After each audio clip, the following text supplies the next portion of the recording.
بسم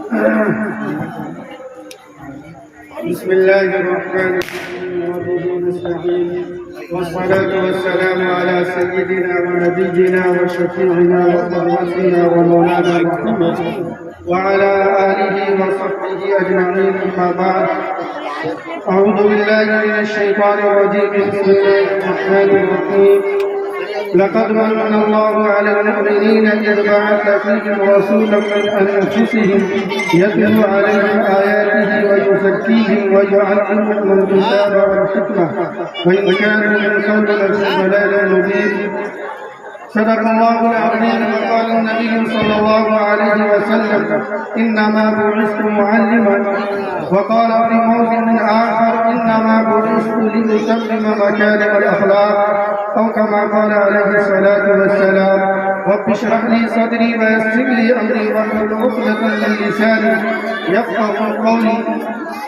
اللهم ألهمني رشدي وأعذني من شر نفسي. اللهم أرنا الحق حقا وارزقنا اتباعه، وأرنا الباطل باطلا وارزقنا اجتنابه. صدق الله العظيم وصدق رسوله النبي الكريم، ونحن على ذلك لمن الشاهدين والشاكرين، والحمد لله رب العالمين. اسٹیج پر جلوہ افروز علماء کرام، معزز حاضرین اور گھر میں بیٹھے ہمارے سامعین، یہ جلسہ اصلاح معاشرہ اور دستار بندی کے عنوان سے قائم ہے۔ آپ کے سامنے ان بچوں کی دستار بندی ہوئی ہے جنہوں نے قرآن کریم کو اپنے سینوں میں اتارا ہے۔ یہ مدارس جو آپ کے علاقے میں یا آپ کے محلے میں قائم ہوتے ہیں، یہ ان مدارس کا کام ہی یہی ہے کہ وہ آپ کو حافظ قرآن بنا کر دے، عالم بنا کر دے، فاضل بنا کر دے، مفتی بنا کر دے، قاضی بنا کر دے۔ یہ مدارس اور مدارس سے جڑے افراد، یہ سب کے سب پوری قوم کی، پوری امت کے محسن ہیں، احسان کرنے والے ہیں۔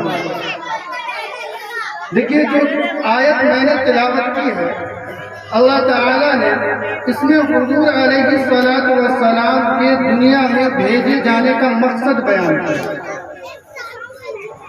اور جو حدیث پڑھی ہے اس حدیث میں بھی آقا علیہ السلام نے اپنے آنے کا مقصد بیان کیا ہے۔ اور یہ جو آیت پڑھی گئی، اس قسم کی 4 آیتیں قرآن میں 4 مختلف جگہوں پر آئی ہیں۔ آیت کا حاصل یہ ہے کہ اللہ تعالیٰ ارشاد فرماتا ہے کہ اللہ نے مومنوں پر احسان کیا۔ کس بات پر؟ اذ بعث فیہم رسولا من انفسہم، اس لیے کہ اللہ نے انہی میں سے ان کے درمیان ایک پیغمبر کو بھیجا، ایک رسول کو بھیجا، ایک قاصد کو بھیجا۔ اللہ کے پاس جو باتیں تھی، جو کلام تھا، وہ کلام لے کر اللہ کی مخلوق اور انسان کو پہنچانے کے لیے وہ باتیں لے کر آنے والا کو بھیجا۔ کام کیا ہوگا؟ یتلو علیہم آیاتہ، پہلا کام یہ ہے کہ وہ کلام جو اللہ کے پاس سے لے کر آیا وہ پڑھ کر آپ کو سنائے گا۔ وَيُزَكِّيهِمْ، اور پھر اس قرآن کو سنا کر آپ کو ایمان والا بنائے گا، مومن بنائے گا، پاک صاف بنائے گا، صالح بنائے گا، ایسا بنائے گا کہ اللہ آپ سے پیار کرنے لگے، آپ کو پسند کرنے لگے، اللہ آپ سے خوش ہو جائے، ایسا بنائے گا۔ دوسرا کام نبی کا یہ ہے۔ اور تیسرا کام یہ ہے وَيُعَلِّمُهُمُ الْكِتَابَ وَالْحِكْمَةَ، اس قرآن کو کیسے پڑھنا ہے، اس قرآن میں کیا بیان کیا اللہ نے، اس قرآن کے اندر کیا مسائل ہیں، اس کو بیان کرے گا، وہ سکھائے گا، وہ بتلائے گا۔ والحکمہ، اور حکمت بھی علم کا ایک حصہ ہے۔ دونوں کا مجموعہ آپ کہہ سکتے ہیں کہ تیسرا کام اللہ کے پیغمبر علیہ السلام کا یہ ہے کہ وہ آپ کو کتاب کا مفہوم یعنی قرآن کے مطالب سمجھانے کے لیے، قرآن میں بیان کردہ حکمتوں کو سمجھانے کے لیے آیا، اور جب اس کو مزید شارٹ کرے، 4 کام نبی نے بتائے، اللہ نے نبی کے بتائے، ان 4 میں 2 کو 1 کر دیا تو 3 ہو گئے، مزید شارٹ کیجئے تو اس 4 کام کا حاصل یہ ہے کہ نبی اس لیے بھیجا گیا کہ تعلیم دے آپ کو۔ 3 کام کا تعلق علم سے ہے، تعلیم سے ہے، اور وَيُزَكِّيهِمْ 1 کا تعلق تربیت سے ہے۔ اب حاصل اس آیت کا یہ ہوا کہ اللہ نے مومنوں پر یہ احسان کیا کہ انہی کے درمیان سے ایک شخص کا انتخاب کیا، اور اس لیے انتخاب کیا کہ مومن کو وہ 2 چیزیں دے، تعلیم بھی دے اور تربیت دے۔ لہذا پہلا احسان تو اللہ کا ہوا کہ اللہ نے ہمیں اپنا محبوب بندہ بنانے کی فکر کی، ہمیں پیدا کر کے ہمیں آئیڈیا دے دیا، طریقہ بتلا دیا، راستے دے دیے کہ تم اس راستے پر چل کر مجھ تک آ جاؤ، میں تمہیں نوازوں گا، میں تم سے خوش ہوں گا، تمہیں جنت دوں گا اور یہ نعمتیں دوں گا۔ تو پہلا احسان تو اللہ کا ہے کہ اللہ نے راستے بتلائے، اور اس راستے پر کیسے چلنا ہے اس کے لیے ایک رسول بھیج دیا۔ تو سب سے بڑا احسان اور سب سے زیادہ احسان اللہ کا ہے۔ دوسرا احسان اللہ کے پیغمبر علیہ السلام کا اس امت پر ہے کہ آپ نے ہمیں وہ راستے پر چل کر دکھایا، ایک ٹیم تیار کی، صحابہ کی ایک جماعت بنائی، اور جس کو قرآن کے نمونے پر ڈھال دیا۔ قرآن جس سانچے میں ڈھالنا چاہتا تھا، قرآن ان کو جیسا بنانا چاہتا تھا، نبی نے ویسا بنا دیا، اور اس طرح سے پوری امت پر، قیامت تک آنے والی انسانیت پر اللہ کے پیغمبر علیہ السلام نے احسان کیا کہ آپ نے آئیڈیل نمونہ پیدا کر کے دنیا سے تشریف لے گئے۔ بے شک معلوم یہ ہوا کہ نبی کا بھی اللہ کے بعد اس امت پر بڑا احسان ہے کہ نبی نے ہمیں تعلیم بھی دی اور تربیت دی۔ تو حضور کی بعثت کا مقصد یہی تعلیم اور تربیت ہے۔ تعلیم تربیت کے ساتھ ہی ایک مومن کامیاب ہو سکتا ہے، بغیر تعلیم کے تربیت کافی نہیں، اور تربیت کے بغیر تعلیم کافی نہیں۔ سارا دین پیدائش سے لے کے موت تک دین کے جو 5 شعبے آپ سنتے ہیں وہ سارا اسی 2 چیزوں میں سمایا ہوا ہے، تعلیم میں اور تربیت میں۔ جس کی صحیح تعلیم ہو گئی، صحیح تربیت ہو گئی، وہ دین کے ہر شعبے پر عمل کرے گا۔ جس کی صرف تربیت ہوئی، تعلیم نہیں ہوئی، صحیح عمل نہیں کرے گا۔ عمل تو کر لے گا، صحیح عمل نہیں کرے گا۔ تعلیم ہوئی، تربیت نہیں ہوئی، علم حاصل کر لیا، تربیت نہیں پایا، عمل کا جذبہ پیدا نہیں کر سکا، عمل پر قائم نہیں رہ سکا، علم کے مطابق دنیا میں زندگی گزار نہ سکا، وہ علم بھی بیکار۔ الغرض تعلیم بھی اور تربیت بھی، یہ دونوں ضروری ہے، اور یہی دونوں کام کے لیے نچوڑ کے طور پر میں بتا رہا ہوں۔ کہیں آپ نے یہ سمجھا کہ نماز پڑھنا بھی کوئی کام حضور نے بتلایا، وہ سب اسی کے اندر ہے۔ تو حضور کی بعثت کا مقصد تعلیم تربیت ہے، اور حضور نے پورے طور پر کر کے دکھایا اور بتلایا۔ اور حضور نے فرمایا کہ انما بعثت معلما، میں بھیجا ہی گیا ہوں تعلیم دینے کے لیے، پڑھانے کے لیے۔ علم کو اس میں بیان کیا، اور ایک دوسری حدیث میں تربیت کو بیان کیا، لِأُتَمِّمَ مَكَارِمَ الْأَخْلَاقِ، کہ اخلاق کے اعلیٰ مقام پر پہنچانے کے لیے میں بھیجا گیا ہوں۔ لہذا دوسرا سب سے بڑا احسان اس امت پر کسی کا ہے اللہ کے بعد تو ہم سب کے آقا تاجدار مدینہ احمد مصطفیٰ محمد مصطفیٰ صلی اللہ علیہ وسلم کی ذات گرامی کا۔ حضور دنیا سے تشریف لے گئے، نبوت کا سلسلہ بنا، نبی نہیں آئے گے، وہ آخری نبی تھے، لیکن تعلیم اور تربیت قیامت تک جاری رہے گی۔ کون کرے گا یہ ذمہ داری؟ کون اٹھائے گا؟ اتنا بڑا کام کون سنبھالے گا؟ کس کے سپرد نبی نے کیا؟ نبی نے فرمایا العلماء ورثۃ الانبیاء، اب یہ 2 کام میرے وارث یعنی علماء کریں گے۔ لہذا اب تعلیم اور تربیت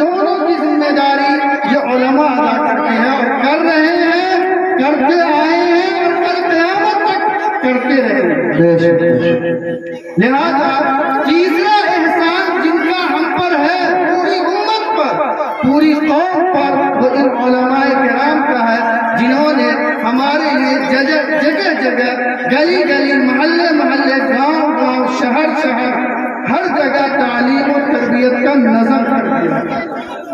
لہذا یہ علماء آپ کے محسن ہیں، ان کا آپ پر احسان ہے کہ آپ کے محلے میں اس نے اپنی جد و جہد سے ایک درخت لگایا اور اس درخت کے سائے سے آپ سب کو فیض پہنچانا چاہتا ہے، اور وہ یہ چاہتا ہے کہ آپ کے محلے کا کوئی بھی بچہ بغیر تعلیم تربیت کے نہ رہے۔ یہ فکر اگر اس کے اندر ہے تو یقین مانیے اس دور میں اس سے بڑا آپ کا کوئی محسن نہیں ہے۔ اگر آپ کو کوئی 1,00,000 روپیہ دے دے لیکن آپ کے بچے کو سنیما ہار کا عادی بنا دے، شرابی بنا دے، کبابی بنا دے، لفندہ بنا دے، چور اچکا بنا دے، وہ آپ کا محسن نہیں، آپ کا دشمن ہے۔ لیکن ایک مولوی اگر آپ کے بچے کو قرآن پڑھنا سکھا کر صحیح انسان، نیک آدمی، مومن صالح، اللہ کا پسندیدہ بندہ بنا دیا، اگرچہ اس نے آپ سے اٹھ کے پیسہ بھی لیا ہو تو اس سے بڑا احسان آپ پر کسی کا نہیں ہے۔ لہذا شریف انسان کی پہچان یہ ہے کہ اپنے محسن کا شکریہ ادا کرے۔ اگر انسان اپنے محسن کا شکریہ ادا نہ کرے تو اللہ تعالیٰ کا بھی شکریہ ادا نہیں کرے گا۔ یہ تینوں اللہ کی ذات، اللہ کے پیغمبر اور یہ علماء ہمارے محسن ہیں، اور اللہ کے پیغمبر نے فرمایا کہ جو لوگوں کا شکریہ ادا نہیں کرتا، جو اپنے محسن کا، اچھا برتاؤ کرنے والے کا شکریہ ادا نہیں کرتا، وہ اللہ کا بھی شکریہ ادا نہیں کرتا۔ لہذا یہ علماء آپ کے محسن ہیں، آپ کے لیے خیر خواہ ہیں، آپ کی دین کی فکر کرتے ہیں، آپ کی آخرت کی فکر کرتے ہیں۔ وہ چاہتے ہیں کہ آپ ایسے بن جائیں کہ کل قیامت کے دن جب آپ میدان حشر میں کھڑے ہو تو اعلان ہو جائے یا ایتھا النفس المطمئنہ ارجعی الی ربک راضیۃ مرضیہ فادخلی فی عبادی وادخلی جنتی۔ یہ چاہتے ہیں کہ آپ ایسے بن جائیں کہ میدان حشر میں آپ پہنچے قبل اس کے کہ آپ کو سوال و جواب دینا پڑے، وہاں کی تپش سے، وہاں کی گرمی سے، وہاں کے خوف سے، وہاں کی پریشانی سے آپ کو چھٹکارا ملے، آپ میدان حشر میں جائیں اور آپ کو یہ مدعا سنا دیا جائے، اے نفس مطمئنہ والو، اے پسندیدہ لوگو، اے نیک صالح لوگو، ارجعی الی ربک، کہ اپنے رب کے پاس آؤ، جنت میں چلے جاؤ خوشی خوشی۔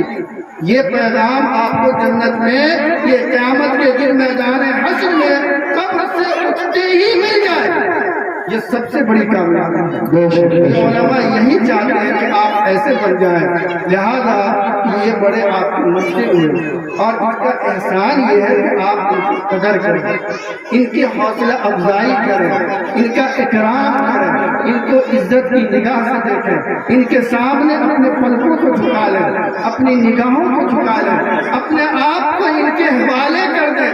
یہ اگر آپ کو کہیں کہ بھائی یہ کام کرنے ہیں تو کرنے ہیں، کہہ دیں یہ نہیں کرنا ہے تو نہیں کرنا۔ ہمارے یہاں مزاج یہ ہے کہ ہم زبان سے دعوے بہت کرتے ہیں لیکن دلیل ہمارے پاس کچھ نہیں ہوتا۔ آپ سے یہ کہا جائے کہ آپ کے مدرسے میں، آپ کے محلے کے مدرسے میں فلاں مولوی صاحب ہے، آپ کی اس کی بہت عزت کرتے ہیں، بڑا اکرام کرتے ہیں، مولوی صاحب بڑے اچھے ہیں، لیکن اگر یہ کہا جائے کہ مولوی صاحب نے بلایا ہے جلسہ میں، رات میں بیٹھ کے جلسہ سنا، مولوی صاحب کا یہی کام ہے، یا یہ کہہ دیں کہ بیچارے مدرسہ بنا رہے ہیں، گھر اور مکان ٹوٹا پڑا ہے جس میں بچے پڑھ رہے ہیں، 10 بوریا سیمنٹ کی ضرورت ہے، مولوی صاحب کا دھندا بن رہا۔ زبان سے ہم بہت دعویٰ کرتے ہیں اکرام کا، اور جب دعویٰ کے ساتھ دلیل دینے کی بات آتی، عملاً اکرام کا اظہار کرنا ہوتا ہے تو پھر ٹیٹر فش ہو جاتا ہے، پھر ہمارے پاس کچھ نہیں رہتا، پھر الزام کے بوچھارے ہیں کہ وہ چندہ کرتے ہیں، وہ دلاتے کھاتے ہیں۔ تم نے جانا کہ کہاں سے لائے، کیسے لائے، کتنی انہوں نے تکلیفیں اٹھائی، کہاں کہاں در در ٹھوکریں کھائی، کیسے کیسے لوگوں کی باتیں سنی، اور پھر بھی تمہارے بچوں کو فری تعلیم دی۔ تمہیں ذرا احساس نہ ہو، اس سے بڑا ناشکرہ کون ہو سکتا ہے؟ اور پھر آپ اللہ کا شکریہ کیسے ادا کر سکیں گے؟ اللہ کے شکر کا تو قرآن نے کہا ہے وَإِن تَعُدُّوا نِعْمَتَ اللَّهِ لَا تُحْصُوهَا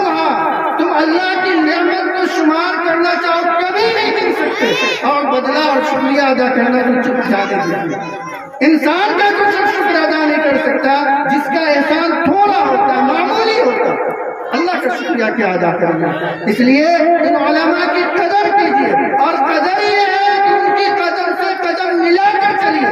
وہ جو کہیں کیجیے، صرف دعویٰ نہیں کیجیے، دلیل سے ثابت کیجیے کہ آپ واقعی قدرداں ہیں۔ یاد رکھیے، آج سازش یہ ہے، آج ماحول یہ بنایا جا رہا ہے، کوشش یہ کی جا رہی ہے کہ آپ کا رشتہ ان علماء برادریوں سے کٹ جائے، ان پڑھنے پڑھانے والوں سے کٹ جائے، ان دینی تعلیم حاصل کرنے اور سکھلانے والوں سے دور ہو جائے۔ یاد رکھیے، جس دن آپ کا ان سے تعلق ختم ہو گیا، آپ نے دین بھی باقی نہیں رکھا۔ دین کے نام پر چند ارکان تو آپ کر رہے ہوں گے، چند ڈھونگ کر رہے ہوں گے، لیکن وہ دین نہیں ہوگا، صحیح دین۔ یہ علماء آپ کو سکھلاتے ہیں، اور جب تک آپ کا تعلق ان سے باقی ہے، تب تک آپ میں صحیح دین کی باتیں ہے۔ جس دن آپ نے سوچ لیا کہ ہم تو بہتوں کچھ سیکھ گئے، اب یہ مولوی صاحب کی کیا ضرورت، ہم تو چلے پر چلا، سال پر سال لگا لیے، اس دن سے آپ کی گمراہی شروع ہو جائے گی۔ نماز پڑھیں گے غلط، اور آپ سوچیں گے ہم تو سب سے اچھا نماز پڑھیں۔ اس لیے علماء سے اپنا رشتہ مضبوط کیجیے، ان سے تعلق قائم کیجیے، ان کی مجلس میں بیٹھیے، ان سے ملیے، ان سے پوچھیے ہمارے لائق کی خدمت کو ہمیں موقع دیجیے، ہم آپ کے لیے جان حاضر کرتے ہیں۔ یہ آپ کے اندر جذبہ پیدا ہونا چاہیے۔ اللہ کے نبی علیہ السلام کی ایک حدیث سنیے، آپ نے فرمایا کن عالما او متعلما، اے لوگوں، یا تو تم عالم بن جاؤ، پڑھانے والے، علم دین سکھلانے والے بن جاؤ، او متعلما، یا علم دین حاصل کرنے والے بن جاؤ، او محب لہ، یا ان پڑھنے پڑھانے والوں سے محبت کرنے والے بن جاؤ، او مجلسا لہ، اگر یہ تین کام بھی تم سے نہ ہو، نہ تو تم پڑھانے والے ہو، نہ پڑھنے والے ہو، نہ ان سے محبت کرنے والے ہو، تو ان کی صحبت اختیار کرو۔ صحبت میں رہنے سے محبت بھی ہو جائے گی اور ان کا اثر بھی آ جائے گا۔ کہتے ہیں صحبت کا اثر ہوتا ہے، جیسی صحبت ویسا پھل ملتا ہے۔ تو اللہ کے نبی علیہ السلام نے فرمایا چوتھا درجہ یہ ہے کہ او مجلس اللہ، ان کی مجلس میں بیٹھو، ان کی صحبت اختیار کرو، ان کے ساتھ اٹھو بیٹھو، ولا تکن خامسا، اور پانچویں قسم نہ بنو، یعنی نہ تم علم پڑھانے والے ہو، نہ تم پڑھنے والے ہو، نہ ان کی صحبت اختیار کرنے والے ہو، نہ ان سے محبت کرنے والے ہو، ان چاروں میں سے تم کچھ نہ ہو، بلکہ پانچویں ہو، ایسے تم نہ بنو۔ اس کا کیا مطلب؟ آپ نے فرمایا ایک دوسری حدیث میں، ان الدنیا ملعونۃ وملعون ما فیہا، کہ دنیا اور دنیا کے اندر جتنی بھی چیزیں ہیں سب کی سب لعنت زدہ ہے، اللہ کی نظر میں اور اس کے رسول کی نظر میں اس کی کوئی عاقبت نہیں، الا ذکر اللہ وما والا، مگر اللہ کا ذکر، اللہ کی عبادت اور اللہ کی عبادت پر لے جانے والے راستے، صرف یہ ایسی چیز ہے جس پر اللہ کی ناراضگی اور اللہ کی لعنت نہیں ہے۔ دوسری چیز آپ نے فرمایا او عالم او متعلم، کہ دنیا کی ہر شے لعنت زدہ ہے، اس پر اللہ کی کوئی رحمت نہیں ہے۔ اول چیز یہ ہے جس پر اللہ کی رحمت ہے وہ اللہ کا ذکر ہے، اور اللہ کے ذکر تک پہنچانے والے راستے، الا او عالم او متعلم، یا دوسرا وہ جماعت ہے جو علم پڑھنے والا ہے یا علم پڑھانے والا ہے، ان پر اللہ کی رحمت ہے، اور ان کے علاوہ سب پر اللہ کی لعنت ہے۔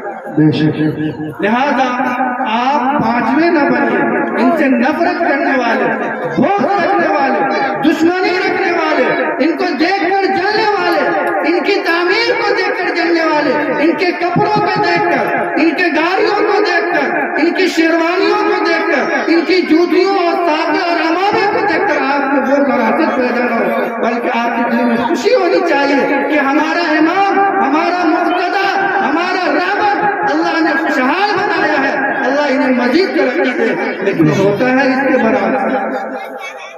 اس لیے اس کے برعکس ہرگز نہیں ہونی چاہیے. یاد رکھیے ان علماء کا مقام اور ان کی اہمیت آج آپ کو سمجھ میں نہیں آ رہی ہے. قیامت کے دن جائیں گے میدان حشر میں جب ان کا مقام دیکھیں گے تو حیرت سے نہیں دیکھیں گے.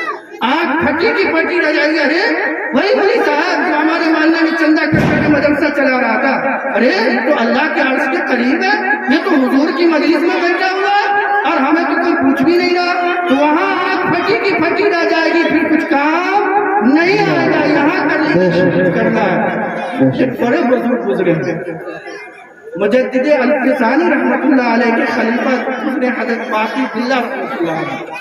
بڑے بزرگ گزرے, بڑے اللہ والے تھے, ہزاروں لاکھوں قریب تھے ان کی مجلس میں ایک مرتبہ لوگوں نے ان کی تعریف کر دی کہ حضرت آپ کا مقام ولیوں میں بڑا مقام ہے, بڑے اونچا مقام ہے, اور ہمیں اس بات کا فخر ہے کہ ہمیں آپ جیسا مرید ملا. حضرت کے دل میں تعریف سے تھوڑی سی کبر آ گئی, بڑا پن آ گیا, احساس برتری ہو گئی. ارے میں بھی کچھ ہوں, اور یہ جو کبر ہے نا کہ میں کچھ ہوں, یہ بڑی خطرناک چیز ہے. اللہ تعالیٰ فرماتا ہے کہ کبر میری چادر ہے, اور جو کوئی کبر کرتا ہے گویا مجھ سے میری چادر کھینچنے کی کوشش کرتا ہے, اور جو میری چادر مجھ سے کھینچے گا وہ تباہ ہوگا. کبر دل میں کبھی نہیں آنی چاہیے, نہ علم کا, نہ مقام کا, نہ مرتبے کا, نہ مال کا, نہ ذات کا, نہ برادری کا, نہ شیخ کا, نہ پٹھان کا, نہ جلال کا, نہ چمڑ. کبر دل میں کسی چیز کی نہیں آنی چاہیے. خیر حضرت باقی باللہ رحمۃ اللہ علیہ کے دل میں یہ احساس ہو گیا کہ میں بھی کچھ ہوں. یہ احساس ہوتے ہی دیکھو بزرگوں کی اللہ تربیت کرتے. تم سمجھو کہ ارے اتنے بڑے ولی صاحب, اتنے بڑے بزرگ اب پھنس گئے, پھنسے نہیں. اللہ نے ان کی تربیت کی. اللہ کو جس سے محبت ہوتی ہے اس کی غلطی کو فوراً پکڑ کرتے ہیں, اور جس سے اللہ کو نفرت ہوتی ہے وہ گناہ پر گناہ کرتا جائے, اللہ اس کو نہیں ٹوکتے. اس لیے آپ دیکھتے ہوں گے کہ ایک ڈاکو اور چور بدماش بڑے عیش سے رہتا ہے, بڑے ٹھاٹ باٹ سے رہتا ہے, لوگوں کو مارتا بھی ہے, زمین بھی چھین رہا ہے, اور نہ جانے کتنے گناہ کے کام کر رہے, لیکن رہتا بڑے ٹھاٹ سے. اور ایک بیچارہ دیندار داڑھی ٹوپی والا پریشان رہتا ہے. وہ پریشان دراصل نہیں رہتا, وہ ٹھاٹ سے اثر نہیں رہتا. جو پریشان تمہیں دکھ رہا ہے وہ آخرت کا سب سے آرام پانے والا شخص ہے, اور جو دنیا میں تمہیں آرام دکھ رہا ہے وہ آخرت میں سب سے بڑا نقصان اٹھانے والا شخص ہے. اس کے آرام کی وجہ یہ ہے کہ اللہ نے اس کے گناہ پر ڈھیل دے دی, چھوڑ دیا, جاؤ جو کرنا کر لو. ایک دن جب اللہ اس کی رسی کھینچے گا اور جب اس کی پکڑ کرے گا تو پھر اس کو بھاگتے رہنا ہوگا. پتنگ آپ کو خوب اڑاتے ہیں نا جی, ابھی مکر سنکرانتی میں اڑایا نا, ہولی پہ بھی اڑایا ہوگا, یہ تو دین کا کام ہے نا, ثواب ملتا ہے نا پتنگ اڑانے پہ. ارے ملتا ہے کہ نہیں ملتا؟ نہیں ملتا, حرام ہے. لیکن ہمارے مسلم بچے نہیں اڑاتے, حرام ہے. ہے نا بھائی, کوئی مفتی آپ کو فتویٰ نہیں دے سکتا کہ پتنگ اڑانا بنا, لیکن آپ اڑاتے ہو, چھوڑ دو بھائی. بہرحال پتنگ اڑانے والا جب کسی کی ڈور کاٹنی ہوتی تو پہلے کیا کرتا ہے؟ رسی چھوڑتا ہے اور پھنساتا ہے, اور جب پھنساتا ہے رسی کھینچتا ہے, اور اس کی تو اللہ تعالیٰ گناہ گاروں کو ڈھیل دیتا ہے. ڈھیل دیتے دیتے ایک دن ایسی پکڑتا ہے کہ پھر بھاگتے رہنا. تو بزرگوں کی جو پکڑ ہوتی ہے وہ اللہ کی محبت کی دلیل ہے.